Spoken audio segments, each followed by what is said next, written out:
Ako sa dá predať projekt za 3,5 milióna, za 4 milióny? Častokrát ľudia sa dostanú v nejaké príležitosti, neuchopia ju, jak sa povie, zapače si, lebo si myslia, že v tom realitnom biznise stačí, veď to iba niekomu prepošlem a vyskúšam. Idú na nejakú náhodu, idú na nejaké šťastie.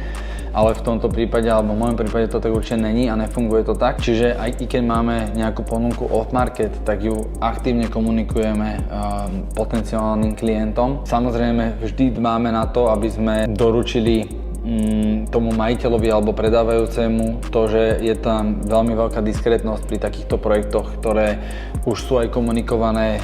Niektoré byty alebo jednotky už sú tam zarezervované, takže to by vzbudilo zlý dojem, keby zistili, že projekt sa v nejakom štádiu predáva druhému developerovi. Takže veľmi diskrétne komunikujeme tieto podklady. Pripravíme k tomu profesionálnu prezentáciu.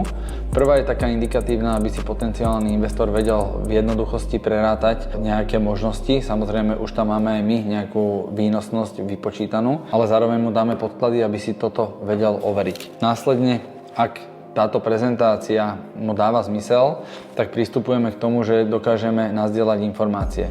No ale predtým potrebujeme podpísať NDAčku, čo je zmluva o ochrane informácií. Keď nám tá firma podpíše túto NDAčku, každý, kto robí veľký biznis, tak to berie ako automatizovanú záležitosť, že je potreba podpísať tieto dokumenty, kde je aj nejaká zmluvná pokuta a podobne. Po takejto prezentácii častokrát už prichádza k osobnému stretnutiu, k nahliadnutiu na všetky dokumenty fyzicky a preštudovaniu si nejakých podmienok kúpy a predaja. A ako náhle sa obe strany dohodnú, tak pripravujeme zmluvy. No ale keď sa vrátim naspäť, čo je všetko treba spraviť preto, aby sa takýto projekt dal predávať. Verím tomu, že to mojou pridanou hodnotou je to, že robím na tieto projekty tzv. Due diligence, čiže nejaký technický a právny audit.